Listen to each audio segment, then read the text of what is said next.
Surprise! Sajid অন্য একটা মেয়েকে নিয়ে শুয়ে আছে।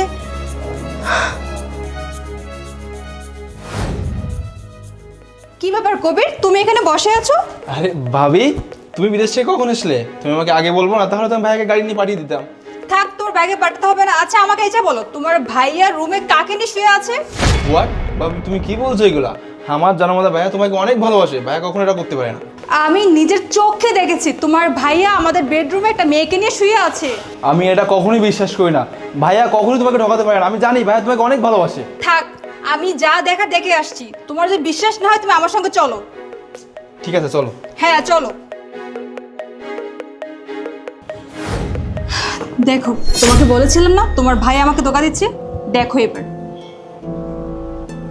চলো।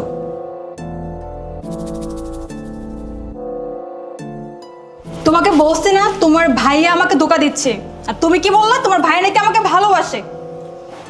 সি সি সি, আমি ভাইয়ার থেকে ভাবি এটা কখনোই আশা করিনি। আমি ভাইয়াকে কত ভালো ভাবতাম, কত ভালোবাসতাম, কিন্তু আজকে নিজ চোখে যেটা দেখলাম, সত্যি এটা কখনো ভাইয়ার থেকে আমি আশা করি নাই। তোমার ভাইয়ের সঙ্গে না আমি আর কোনোভাবেই সংসার করবো না। তুমি বরং তোমার ভাইয়াকে ডাক দাও, আমি এক্ষুনি চলে যাবো এই বাড়ি থেকে। ডাক দাও।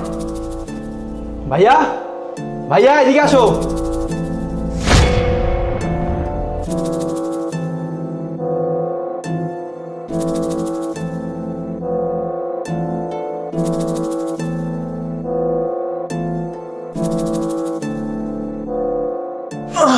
আরে কি ব্যাপার, ডাকাডাকি কেন করছিস?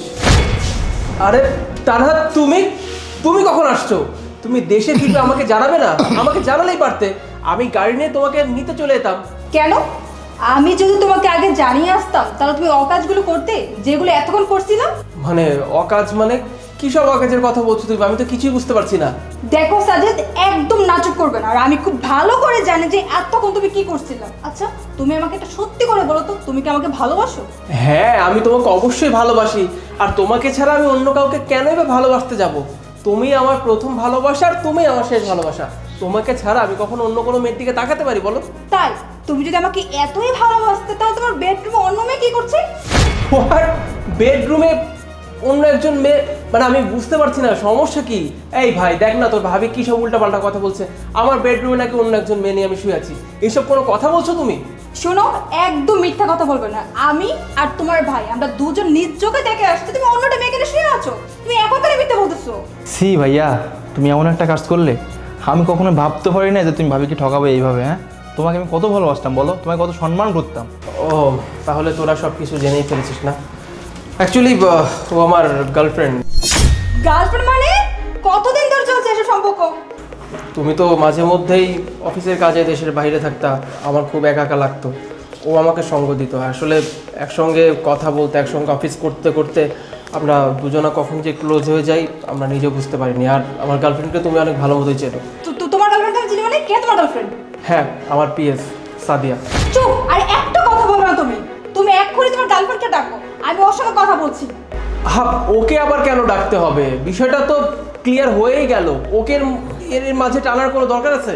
না, তোমার ওকেই ডাকতে হবে। ওর জন্য আজকে আমার সংসার নষ্ট হয়ে গেছে। আজকে আমি ওকে খবর করেই ছাড়বো। তুমি ওকে ডাকো। আচ্ছা ডাকছি। এই সাদিয়া, কই তুমি? এদিকে আসো। এবার শান্তি হয়েছে তো? ওকে তো আমি তোমাদের সামনে হাজির করেছি।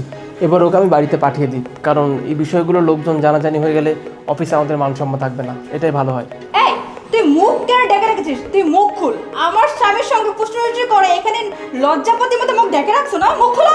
হাও, আবার মুখের ঘোমটা তোলার কি দরকার? তুমি তো সব কিছু জেনেই ফেললে, এখন এসব করার কোনো দরকার আছে? তুমি যে কিসব পাগলামি করো আমি বুঝতে পারছি না। আমি তো নিজের মুখে সব কিছু স্বীকার করলাম। আচ্ছা ঠিক আছে, দাঁড়াও। এই ঘোমটাটা খোলো। ভাবি, কি খুশি হয়েছে এবার? কি ব্যাপার, উনি তো একজন ছেলে। হ্যাঁ, আমি ওকে নিয়ে এতক্ষণ শুয়েছিলাম। তুমি ওকে নিয়ে শুয়ে আছো মানে? কি বলছো? আমি কিছু বুঝতেছি না তো। আসলে ব্যাপারটা তোমাকে খুলে বলছি। এই পুরোটাই ছিল অ্যাকচুয়ালি আমাদের সাজানো প্ল্যানিং। অ্যাকচুয়ালি আজকে সকালে আমি তোমার অফিসে ফোন করেছিলাম যে তোমরা কখন দেশে আসবে এই ব্যাপারে জানার জন্য। তো অলরেডি তোমার অফিস থেকে আমাকে জানানো হয় যে তোমরা নাকি অলরেডি দেশে ল্যান্ডিং করে ফেলেছো। অথচ দেখো, তুমি আমাকে কোনো কিছুই জানাওনি। তখন আমি ধরে ফেললাম যে তুমি বোধহয় আমাকে সারপ্রাইজ দিতে চাইছো। তখন আমরা সবাই মিলে প্ল্যানিং করলাম যে তুমি যেহেতু আমাকে সারপ্রাইজ দিতেই চাও, এর থেকে ভালো তোমাকে আমরা আরও বড় সড়োভাবে সারপ্রাইজ দিই, তখন আমরা সবাই মিলে এই প্ল্যানিংটা করি। আর আমাকে এই প্ল্যানিংয়ের বুদ্ধি কে দিয়েছিল জানো? আবার আদর ছোট ভাই। ওই আমাকে বলেছিল যে ভাইয়া তুমি বেডে ওকে শাড়ি পরে শুয়ে রাখো, ভাবি যখন আসবে ভাবি বুঝতে পারবে তুমি বেডে অন্য একজন মেয়েকে নিয়ে শুয়ে আছো, তখন দেখবে ভাবির রিয়াকশনটা কেমন হয়। ওর কথাতেই তো মূলত এই প্ল্যানিংটা করলাম, যাতে দেখতে পারি যে তোমার রিয়াকশনটা কেমন হয়। হ্যাঁ ভাবি, এই পুরোটাই আমার আর ভাইয়ের প্ল্যানিং করা ছিল। এর মূল উদ্দেশ্য হচ্ছে তোমাকে সারপ্রাইজ দেওয়া। এখন তুমি বলো, আমাদের সারপ্রাইজ তোমার কাছে কেমন লাগলো? খুবই বাজে, এরকম সারপ্রাইজ কেউ ওকে দেয় নাকি? আমি তো আর কিছু কোনো রিস্ক করে মারা যেতাম। সাজেস্ট শোনো, আমি তোমাকে ভীষণ ভালোবাসি, আর আজকের পর থেকে এরকম প্ল্যান আমার সাথে করতে আসবে না, এরকম সারপ্রাইজের আর কোনো প্রয়োজন নেই। ঠিক আছে বাবা, এরপর থেকে কখনো এই ধরনের সারপ্রাইজ দিব না। অ্যাকচুয়ালি আমি দেখতে চাইছিলাম তুমি কতটা কষ্ট পাও, কিন্তু দেখলাম সত্যি মানে তোমার সঙ্গে এই গেমটা খেলার কোনো মানেই ছিল না। আই এম সরি জান। আর হ্যাঁ, আই লাভ ইউ লট।